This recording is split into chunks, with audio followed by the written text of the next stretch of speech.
Dear students, welcome back. आज के इस लेक्चर में हम गुप्ता एंड गुप्ता की जो बुक है उसमें एनवायरमेंटल इंजीनियरिंग के क्वेश्चन नंबर 31 से लेकर 45 तक कवर करेंगे। तो स्टार्ट करते हैं।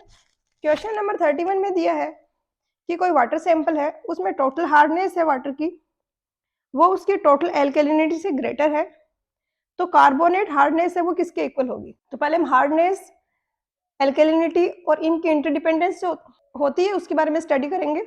हार्डनेस प्रेजेंट होती है वो होती है मल्टीवेलेंट कैटायंस की वजह से, जिसमें मेजर जो पोर्शन होता है वो Ca+2 और Mg+2 प्रेजेंट होते हैं उसके कारण होता है। अब Ca+2 और Mg+2 या तो इस फॉर्म में प्रेजेंट होंगे CaCO3 कार्बोनेट की फॉर्म में, या फिर बाइकार्बोनेट की फॉर्म में। इसी तरीके से मैग्नीशियम भी कार्बोनेट और बाइकार्बोनेट की फॉर्म में प्रेजेंट हो सकता है। और ये कार्बोनेट और बाइकार्बोनेट की फॉर्म में जो हार्डनेस होता है इसको बोलते हैं कार्बोनेट हार्डनेस, CH से इसको रिप्रेजेंट करते हैं। दूसरा ये हो सकते हैं क्लोराइड, सल्फेट और नाइट्राइट्स के साथ में, तो जैसे CaCl2, CaSO4, CaNO3 ट्वाइस। इसी तरीके से मैग्नीशियम के भी कंपाउंड्स हो सकते हैं। ये सारे के सारे कंपाउंड्स होते हैं हार्डनेस प्रोवाइड करते हैं। और ये क्लोराइड, सल्फेट और नाइट्राइट, इनके कारण ये वाली जो होती है ये होती है नॉन कार्बोनेट हार्डनेस, जिसको NCH से डिनोट कर सकते हैं। एल्केलिनिटी जो होता है वो कार्बोनेट, बाइकार्बोनेट और हाइड्रोक्साइड आयन की वजह से होता है। अब अगर हम CaCO3 की बात करें तो ये हार्डनेस भी प्रोवाइड करता है, एल्केलिनिटी भी प्रोवाइड करता है। अगर मैं NaOH की बात करूं तो NaOH यहाँ पे है वो एल्केलिनिटी तो प्रोवाइड करेगा लेकिन वो हार्डनेस नहीं प्रोवाइड करेगा, क्योंकि ये मल्टीवैलेंट कैटायन नहीं है, ये सिंगल वैलेंट कैटायन है। एक सबसे इंपॉर्टेंट पॉइंट यहाँ पर ये बनता है कि Na की एफिनिटी क्लोराइड आइंस जो ये वाले हैं इनके साथ ज्यादा होती है कंपेयर टू OH। अगर कहीं पे chloride, sulphate, nitrites ions present हैं तो Na इनके साथ रिएक्ट करके NaCl, Na2SO4 ये सारे सोल्ट्स बनाएगा, वो NaOH की फॉर्म में प्रेजेंट नहीं रहेगा। तो यहाँ से हम ये कंक्लूजन निकाल सकते हैं कि अगर कहीं पे NaOH प्रेजेंट है, इट मीन्स यहाँ पर ये सारे आयंस प्रेजेंट नहीं है। यहाँ पर ये सारे आयंस प्रेजेंट नहीं है तो यहाँ पे नॉन कार्बोनेट हार्डनेस भी प्रेजेंट नहीं है। तो अब यहाँ पे हम ये कंक्लूजन निकाल सकते हैं कि अगर कहीं पे NaOH प्रेजेंट है तो वहाँ पर नॉन कार्बोनेट हार्डनेस है वो 0 होगी, और नॉन कार्बोनेट हार्डनेस 0 होगी तो टोटल हार्डनेस है वो कार्बोनेट हार्डनेस के इक्वल होगी। और एल्केलिनिटी और टोटल हार्ड में क्या रिलेशन होगा कि एल्केलिनिटी है वो टोटल हार्डनेस से ज्यादा होगी, क्योंकि अब इन वाले कंपाउंड्स की वजह से ही है जो हार्डनेस है वो, ये वाले कंपाउंड्स तो एब्सेंट हो गए क्योंकि NaOH प्रेजेंट है। उससे हमें इंडिकेशन मिल गया कि एक नॉन कार्बोनेट हार्डनेस एब्सेंट है। अब ये जो कंपाउंड्स हैं ये हार्डनेस भी दे रहे हैं, एल्केलिनिटी भी दे रहे हैं। इनके साथ में OH ऐसा है जो ओनली एल्केलिनिटी ही दे रहा है, हार्डनेस नहीं दे रहा है। तो OH की वजह से जो एल्केलिनिटी आ रही है उसकी वैल्यू के कारण हार्डनेस के कंपेरेटिव एल्केलिनिटी की वैल्यू ज्यादा होगी, ये कंक्लूजन हम लिख सकते हैं। सेकंड केस हम लेते हैं कि अगर NaOH एब्सेंट है, उस केस में हम कह सकते हैं कि ये नॉन कार्बोनेट हार्डनेस वहां पर प्रेजेंट है। तो यहाँ पर फिर हम ये कंक्लूजन लिख सकते हैं कि अब एल्केलिनिटी और जो कार्बोनेट हार्डनेस है वो इक्वल होंगी। अब ये भी प्रेजेंट है, ये भी प्रेजेंट है, और OH माइनस एब्सेंट है। OH माइनस एब्सेंट हो गया तो इनकी वजह से एल्केलिनिटी आ रही है और हार्डनेस भी आ रही है। इनकी वजह से जो हार्डनेस आ रही है वो कार्बोनेट हार्डनेस आ रही है, तो CH है वो इक्वल हो जाएगा एल्केलिनिटी के, और टोटल हार्डनेस इक्वल होगा carbonate hardness plus non carbonate hardness. तो ये इसमें सारा का सारा कंप्लीट हो गया जो भी हार्डनेस और एल्केलिनिटी के क्वेश्चंस बन सकते। क्वेश्चन में दिया है कि एल्केलिनिटी है ये टोटल हार्डनेस से ज्यादा है। तो अब हम दोनों केसेस अज्यूम करते हैं। केस फर्स्ट में हम अज्यूम करते हैं कि NaOH है वो प्रेजेंट है। NaOH प्रेजेंट है मतलब नॉन कार्बोनेट हार्डनेस है वो एब्सेंट होगी। कार्बोनेट हार्डनेस है इसमें वो टोटल हार्डनेस के इक्वल होगी, क्योंकि NCH है नॉन कार्बोनेट हार्डनेस वो एब्सेंट है। एक और रिलेशनशिप यहाँ पे निकल के आता है कि टोटल हार्डनेस है वो एल्केलिनिटी से ग्रेटर होगी। लेकिन क्वेश्चन में दिया है कि टोटल हार्डनेस है वो ग्रेटर है एल्केलिनिटी, तो ये तो नहीं हो सकता। अब हम सेकंड केस अज्यूम करेंगे कि NaOH है वो एब्सेंट है। NaOH एब्सेंट है, इस केस में क्या होगा, अब एल्केलिनिटी और जो कार्बोनेट हार्डनेस है वो इक्वल होंगे, और टोटल हार्डनेस है वो एल्केलिनिटी से ज्यादा होगी। रीजन बीइंग कि NaOH एब्सेंट है, तो वहां पर जो क्लोराइड, सल्फेट्स वाली जो परमानेंट हार्डनेस है जिसको नॉन कार्बोनेट हार्डनेस भी बोलते हैं वो वहां पर प्रेजेंट होगी, तो कार्बोनेट हार्डनेस है वो एल्कलिनिटी के इक्वल होगी और टोटल हार्डनेस है वो एल्कलिनिटी से ग्रेटर होगी। तो ये वाला जो कंडीशंस है ये फुलफिल हो रही है जो क्वेश्चन में दिया है इससे। और क्वेश्चन में पूछा कार्बोनेट हार्डनेस किसके इक्वल होगी, तो एल्कलिनिटी के इक्वल होगी, तो ऑप्शन ए आंसर हो जाएगा। क्वेश्चन 32 में दिए है कि पब्लिक वाटर सप्लाई है, उसमें पैथोजेनिक बैक्टीरिया के अगेंस्ट सेफ्टी के लिए जो रेजिडुअल क्लोरीन छोड़ी जाती है वो कितनी है। जब डिसइंफेक्शन करते हैं, वाटर में क्लोरीन ऐड करते हैं, तो कुछ तो वाटर की डिमांड होती है, वो फटाफट से कंज्यूम कर लेती है क्लोरीन। उसके बाद एक कंसंट्रेशन है जो रेजिड्यू रहती है, जो कंसंट्रेशन बच जाती है कि अब और कंज्यूम नहीं हो रही क्लोरीन। तो हम जो क्लोरीन ऐड करते हैं उस तरीके से करते हैं कि उसकी डिमांड भी फुलफिल हो जाए, उसके बाद कुछ रेजिडुअल क्लोरीन बचे। उसका पर्पज ये है कि जब वाटर सप्लाई कर रहे हैं तो ट्रांसपोर्टेशन में कहीं से अगर उसमें पैथोजेनिक बैक्टीरिया आ रहे हैं तो रेजिडुअल क्लोरीन है वो उसको किल करने का काम करेगी। तो क्वेश्चन में पूछा कितनी रेजिडुअल क्लोरीन छोड़ी जाती है, तो ये 0.2 से 0.5 मिलीग्राम पर लीटर होती है। और 10 मिनट का हम कॉन्टेक्ट पीरियड देते हैं कि क्लोरीन ऐड की 10 मिनट के बाद में उसमें जो रेजिडुअल क्लोरीन बच रही है वो इस रेंज में होनी चाहिए।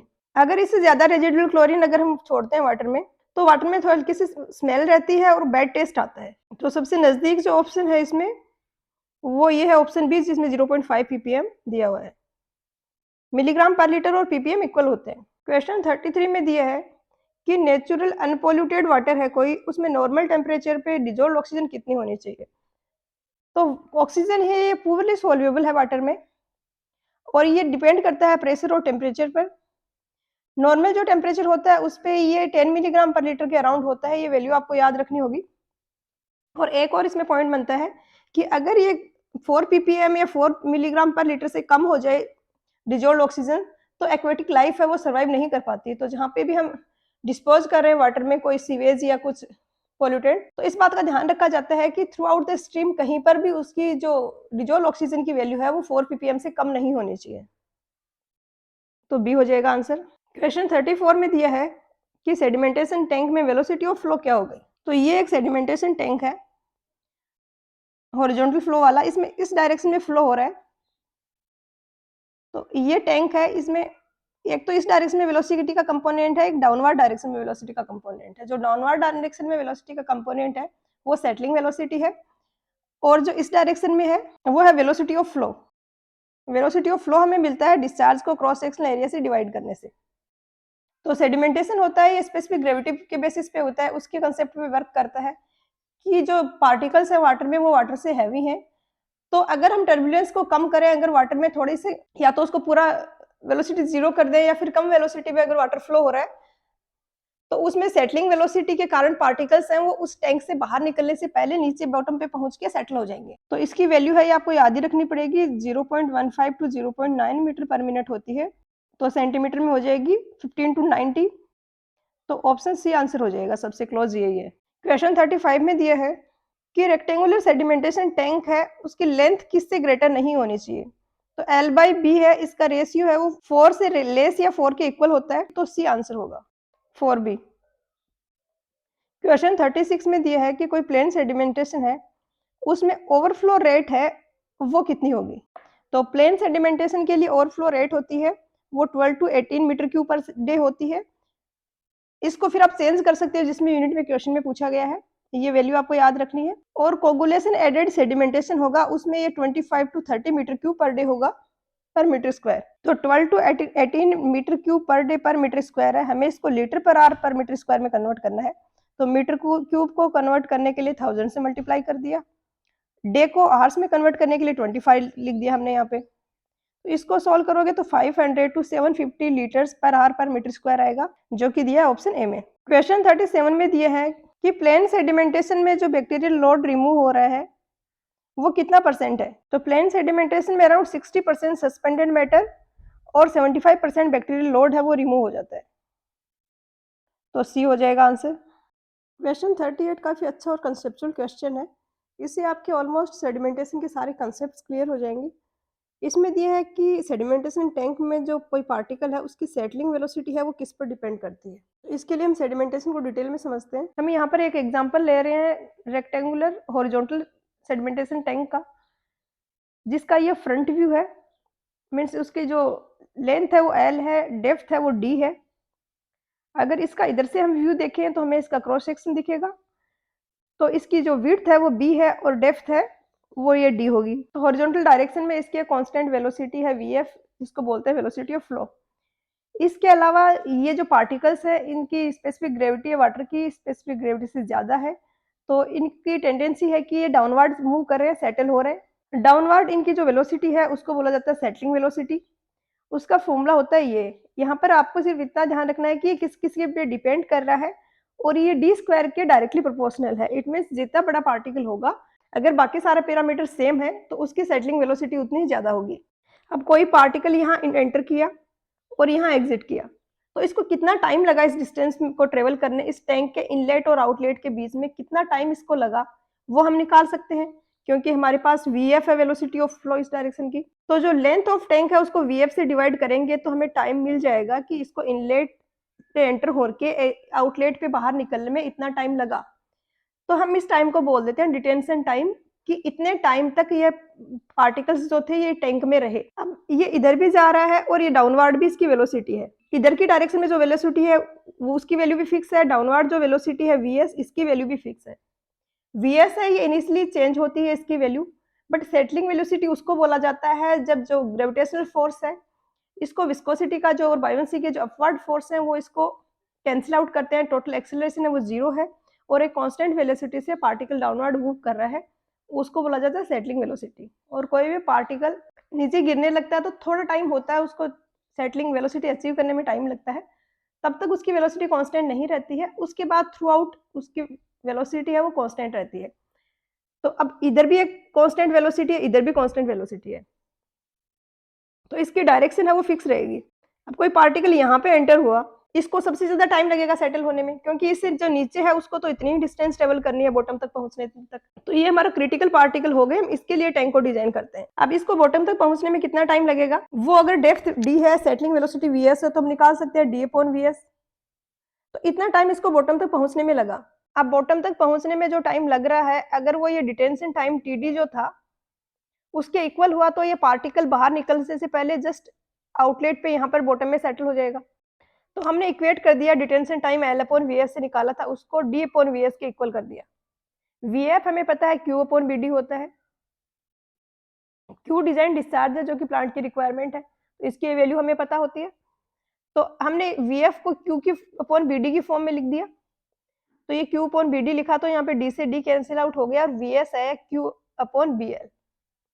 इट मीन्स हम कह सकते हैं कि सेटलिंग वेलोसिटी पार्टिकल्स की है वो डिस्चार्ज और प्लान एरिया पे डिपेंड करती है। B/L है वो ये वाला एरिया प्लान एरिया। अब Vs जो सेटलिंग वेलोसिटी है इसी को सरफेस लोडिंग या ओवरफ्लो रेट भी बोला जाता है। इसको कुछ इस तरीके से रिप्रेजेंट किया जाता है कि metre cube per day per meter square. ये हो गया डिस्चार्ज, ये हो गया एरिया। है ये वेलोसिटी ही। कौन सी वेलोसिटी है, जो डिजाइन पार्ट जो कंसर्न पार्टिकल है जिसको हम रिमूव करना चाहते हैं, जिसके लिए हमने टैंक को डिजाइन किया है, ये उसकी सेटलिंग वेलोसिटी है। इसको हम रिप्रेजेंट इस फॉर्म में करते हैं मीटर पर सेकंड में ना करके metre cube per day per meter square, क्योंकि हमें इसकी हेल्प से जो प्लान एरिया होता है सेडिमेंटेशन टैंक का वो निकालना होता है। अब हम क्वेश्चन पे चलते हैं। क्वेश्चन 39 में दिया है कि सेडिमेंटेशन टैंक है उसकी सेटलिंग वेलोसिटी है किसी पार्टिकल की, उसको हम कैसे इंक्रीज कर सकते हैं। तो पिछले क्वेश्चन में हमने देखा कि Vs इक्वल होता है Q/Bl के, तो डेप्थ वाला तो कैंसिल हो गया। बी में दिया है कि surface area of the tank is decreased, sorry surface area of the tank is increased. तो Bl के तो ये इनवर्सली प्रोपोर्शनल है, तो अगर सरफेस एरिया को हम इंक्रीज करेंगे तो Vs है वो डिक्रीज होगा, तो ये भी गलत हो गया। ए में दिया है कि पार्टिकल साइज इज डिक्रीज्ड, तो Vs पिछले क्वेश्चन में हमने देखा कि d स्क्वायर के प्रोपोर्शनल होता है। अगर पार्टिकल साइज को डिक्रीज करेंगे तो वेलोसिटी भी डिक्रीज होगी, सेटलिंग वेलोसिटी। तो किसी भी ऑप्शन में इंक्रीज नहीं हो रही है किसी भी पैरामीटर से जो ऑप्शंस में दिए हैं, तो डी होगा यहाँ पर answer, none of the above. Question 40 में दिया है कि किसी गिवन डिस्चार्ज के लिए एफिशिएंसी ऑफ सेडिमेंटेशन टैंक है उसको हम कैसे इंक्रीज कर सकते हैं। काफी अच्छा और कंसेप्चुअल क्वेश्चन है। क्वेश्चन नंबर 38 में हमने देखा कि Vs इक्वल होता है Q/B/L के। Vs है वो कंसर्न साइज है जिसके लिए हम टैंक को डिजाइन कर रहे हैं, उसकी सेटलिंग वेलोसिटी है। Vs हमें पता होता है, डिस्चार्ज हमें पता होता है, तो हम सरफेस एरिया निकाल लेते हैं कि इस सेटलिंग वेलोसिटी के कोरस्पॉन्डिंग इतना सरफेस एरिया रिक्वायर्ड है। अब क्वेश्चन में पूछा है कि एफिशिएंसी को हमें इंक्रीज करना है, तो ए और बी में दिया है कि इंक्रीजिंग द डेप्थ और डिक्रीजिंग द डेप्थ। इसका मैंने क्वेश्चन नंबर 38 में एक्सप्लेन किया कि कैसे डेप्थ को इंक्रीज या डिक्रीज करने से जो पार्टिकल सेटल हो रहे हैं उनकी परसेंटेज में कोई भी फर्क नहीं पड़ेगा, क्योंकि जितना उसमें डेप्थ में हम डिक्रीज कर रहे हैं, अगर हम डेप्थ में डिक्रीज कर रहे हैं एफिशिएंसी बढ़ाने के लिए कि ज़्यादा पार्टिकल सेटल हो जाए, वर्टिकली डिस्टेंस ट्रेवल करनी पड़ रही है वो कम करनी पड़े, बट उसका डायरेक्ट इफेक्ट हमारे वेलोसिटी ऑफ फ्लो पे पड़ेगा, क्योंकि ये होता है क्यू अपॉन बी डी, तो डी को घटाएंगे तो ये बढ़ जाएगा। तो ऑल ओवर जो परसेंटेज ऑफ पार्टिकल सेटल हो रहे हैं वो चेंज नहीं होंगे, और ये चीज इस फॉर्मूले से भी हमें दिख रही है कि ये डी पे इंडिपेंडेंट है। तो ए और बी तो कैंसिल हो गया। सी में दिया है कि surface area of the tank को अगर हम इंक्रीज करें, तो अगर हम इस बी इंटू एल है इसको इंक्रीज करते हैं तो सेटलिंग वेलोसिटी है ये डिक्रीज होती है। मान लिया कि पहले इसकी सेटलिंग वेलोसिटी थी 3 meter per second, it means जिन पार्टिकल्स की settling velocity 3 meter per second या इससे ज़्यादा है वो सेटल हो रहे थे, क्योंकि जिनकी ज़्यादा है वेलोसिटी डाउनवर्ड डायरेक्शन में तो और क्विकली बॉटम तक पहुंच जाएंगे, तो रिमूव हो जाएंगे। अगर हमने इसको डिक्रीज करके एक केस लिया कि हमने इसको 1 मीटर पर सेकेंड कर दिया, दूसरा केस लिया कि हमने इसको 5 मीटर पर सेकेंड कर दिया, अब बी एल को इंक्रीज किया तो वी एस तो डिक्रीज हुआ है। तो ये वाला केस हम ले रहे हैं कि 3 मीटर पर सेकेंड था पहले, अब इसको 1 मीटर पर सेकेंड कर दिया तो और भी ज्यादा पार्टिकल्स रिमूव होंगे, क्योंकि जो छोटे पार्टिकल्स जिनकी वेलोसिटी पहले 2 मीटर पर सेकेंड थी वो पहले या तो रिमूव नहीं हो रहे थे या फिर पार्शली रिमूव हो रहे थे, वो अब रिमूव हो जाएंगे, क्योंकि अब designed velocity 1 metre per second है। तो वो पार्टिकल्स जिनकी settling velocity 1 metre per second से ज्यादा है वो सारे सेटल हो जाएंगे। और सेकेंड केस है कि मैंने इसको बढ़ा दिया सेटलिंग वेलोसिटी को, तो पहले 3 मीटर पर सेकेंड था अभी 5 मीटर पर सेकेंड कर दिया, तो जो पार्टिकल्स जिनकी वेलोसिटी पहले 4 मीटर पर सेकेंड थी वो इस डिजाइंड वेलोसिटी में तो सेटल हो रहे थे, क्योंकि उनकी तो सेटलिंग वेलोसिटी और भी ज्यादा थी, तो और भी क्विकली बॉटम तक पहुंच रहे थे और रिमूव हो रहे थे। बट अभी मैंने इसको इंक्रीज कर दिया, तो जो 4 मीटर पर सेकेंड वेलोसिटी का सेटलिंग वेलोसिटी का पार्टिकल है वो पहले सेटल हो रहा था बट अभी नहीं हो रहा है, तो एफिशिएंसी क्या हुआ, इस केस में डिक्रीज हो गई, इस केस में एफिशिएंसी इंक्रीज हो गई। तो सी वाला जो ऑप्शन है कि बीएल को बढ़ा रहे हैं तो वीएस है वो डिक्रीज होगा, और वीएस डिक्रीज होने के कारण टैंक की एफिशिएंसी बढ़ेगी, तो ये सी वाला जो था ये करेक्ट आंसर होगा। क्वेश्चन 41 में दिया है कि प्लेन सेडिमेंटेशन टैंक और कोगुलेशन एडेड सेडिमेंटेशन टैंक के डिटेंशन पीरियड और ओवरफ्लो रेट है वो किस तरीके से रिलेटेड होंगे। तो डिटेंशन पीरियड होता है टैंक में वाटर इनलेट पे एंटर होने से लेके एग्जिट पे बाहर निकलने तक, और टीडी की वैल्यू जितनी ज़्यादा होगी टैंक की एफिशिएंसी उतनी ज़्यादा आएगी, क्योंकि पार्टिकल्स को सेटल होने के लिए ज़्यादा टाइम मिल रहा है। अब प्लेन सेडिमेंटेशन में पार्टिकल्स हैं, छोटे साइज के पार्टिकल्स हैं, उनको सेटल होने में ज़्यादा टाइम लगेगा, और जो कोगुलेशन एडेड सेडिमेंटेशन टैंक है उसके पार्टिकल्स हैं वो बड़े हैं, क्योंकि वहाँ पे फ्लॉक्स बन गए हैं कोगुलेशन के कारण, तो उनको सेटल होने में कम टाइम लगेगा, तो टीडी प्लेन सेडिमेंटेशन टैंक का ज्यादा होगा, कोगुलेशन एडेड सेडिमेंटेशन टैंक का कम होगा। इसी तरीके से सरफेस ओवरफ्लो रेट है, ये होता है क्यू अपॉन बी एल, ये उस कंसेंट पार्टिकल्स की सेटलिंग वेलोसिटी है जिसके लिए टैंक को डिजाइन करते हैं। तो छोटे साइज के पार्टिकल्स किस में है, प्लेन सेडिमेंटेशन टैंक में है, तो वहां पे लिए हमें वीएस की वैल्यू छोटी रखनी है, क्योंकि वीएस प्रोपोर्शनल होता है डी स्क्वायर के। अगर छोटे साइज के पार्टिकल्स हैं तो उनकी सेटलिंग वेलोसिटी भी कम होगी, तो हमें उसके लिए डिजाइन करना पड़ेगा, तो कम सेटलिंग वेलोसिटी रखेंगे। अगर कोगुलेशन एडेड सेडिमेंटेशन की बात करेंगे तो वहां पे बड़े साइज के पार्टिकल्स हैं तो उनकी सेटलिंग वेलोसिटी भी ज्यादा होगी, तो वहां पर हम वीएस की वैल्यू ज्यादा रख सकते हैं। तो जो सरफेस ओवरफ्लो रेट है वो प्लेन सेडिमेंटेशन के लिए कम होगी, कोगुलेशन एडेड सेडिमेंटेशन के लिए ज्यादा होगी। तो यहाँ पर सी हो जाएगा कि डिटेंशन पीरियड प्लेन सेडिमेंटेशन के लिए ज्यादा है और ओवरफ्लो रेट है वो कोगुलेशन एडेड सेडिमेंटेशन के लिए ज्यादा है। क्वेश्चन 42 में दिया है कि अमाउंट ऑफ कोगुलेंट जो नीडेड होगा कोगुलेशन के लिए वो कैसे इंक्रीज होगा। तो अगर टर्बिडिटी ज्यादा है तो ज्यादा सस्पेंडेड पार्टिकल्स हैं जिसको हमें रिमूव करना है, तो कोगुलेशन ज्यादा चाहिए होगा।